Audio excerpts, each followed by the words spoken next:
बानी पीटीआई ने पार्टी क़यादत को एस्टेब्लिशमेंट के साथ बात करने से रोक दिया। अडयाला जेल में मीडिया से गुफ्तगू में उन्होंने कहा कि 22 अगस्त का जलसा मुलतवी करवा के एस्टेब्लिशमेंट ने वादा खिलाफी की। 8 सितंबर के जलसे में भी हमें धोखा दिया गया। दुनिया में कहीं भी किसी भी जलसे का टाइम मुकर्रर नहीं किया जाता। इस मौके पर उनसे सवाल किया गया कि इसका मतलब ये है कि आप एस्टेब्लिशमेंट से बातचीत कर रहे थे, जिस पर बानी पीटीआई ने जवाब दिया कि उन्होंने बातचीत की इजाजत दे रखी थी। आजम स्वाति एस्टेब्लिशमेंट का पैगाम लेकर आए थे, हम 5-6 लोग उनसे बात कर रहे थे। पहले कभी बातचीत के दरवाजे बंद नहीं किए, आज कर रहा हूं। बानी पीटीआई ने कहा कि इजाजत मिले ना मिले 21 सितंबर को लाहौर का जलसा हर सूरत करेंगे।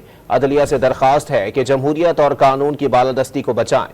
कौम भी जमहूरियत की बालादस्ती के लिए सड़कों पर निकलने की तैयारी करे। कौम ने कुर्बानी ना दी तो कोई मुस्तकबिल नहीं होगा।